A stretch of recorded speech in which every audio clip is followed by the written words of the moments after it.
You may have noticed that anytime we open up timeline page, we always end up on the very top of this page. But in fact, it will be good to see that timeline item component, which is responsible for current hour. So we don't have to scroll ourselves to this component. And in this lesson, we're going to implement such behavior so that when we go to timeline page, the page will automatically be scrolled to the current timeline item component. And just as a reminder, every timeline item component shown on this page is represented by timeline item objects from timeline items array. And to be able to scroll the page to a particular timeline item component, we should have a reference to the DOM element of that component. So let's go ahead and implement such behavior. Within the timeline component, we have the loop, which renders individual timeline item components responsible for showing particular hours from 0 to 23. And of course, every such component has root DOM element. Let's use a special attribute called ref on this component and assign the name by using which we will be able to get access to root elements of these components from within script section. And since we're using ref attribute directly on top of the component which is rendered by using v4 directive, this ref with the name template item refs will hold array of elements. So let's create constant with the same name, timeline item refs, and initialize it like this by using already familiar Vue function ref. And as an initial value for this variable, we're going to use an empty array.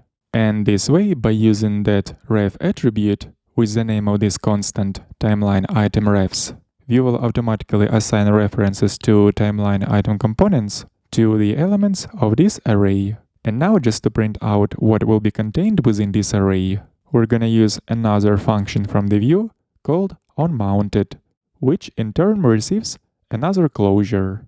And everything that we're gonna put within this closure will be executed after our current component will be mounted to the DOM. In other words, when its markup will be completely rendered in the DOM tree, which is important to access our array of references, timeline item refs, inside of this closure only after when the current component will be ready to use and fully rendered in the DOM. And before checking it out, let's scroll up and import all necessary functions such as onMounted and ref from the Vue package.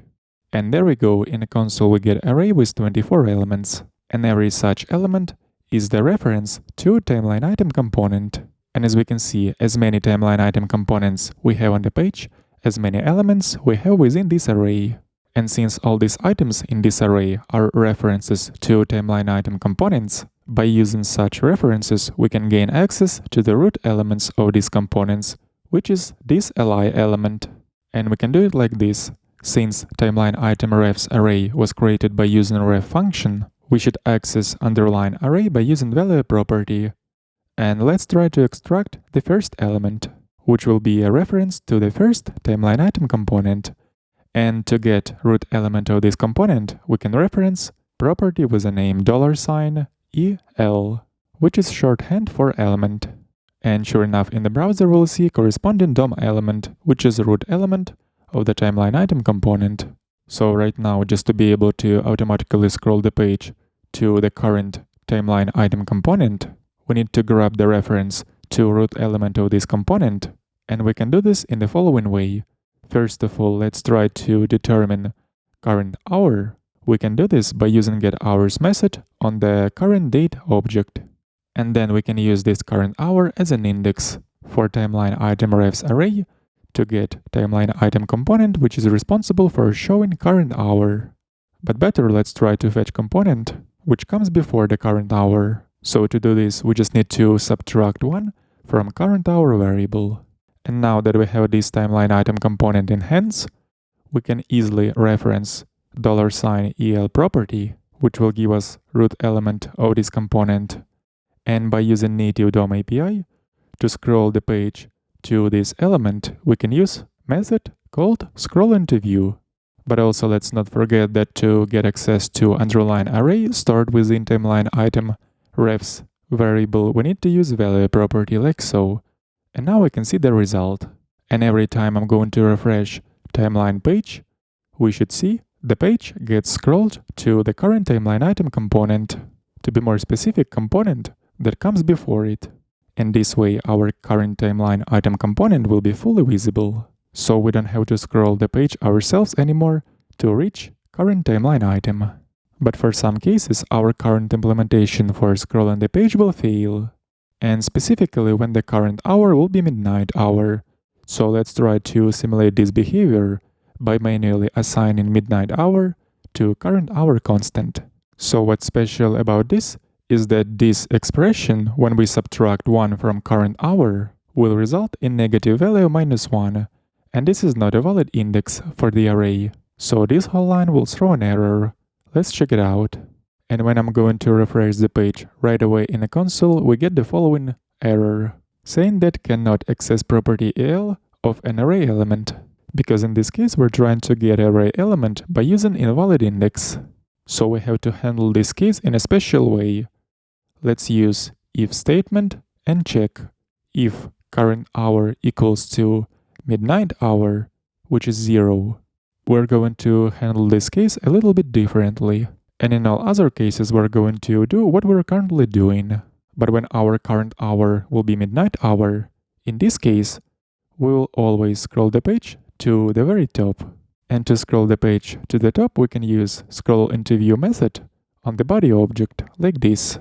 And now one more thing that we have to do is to import midnight hour constant from constants module, and we can check it in the browser.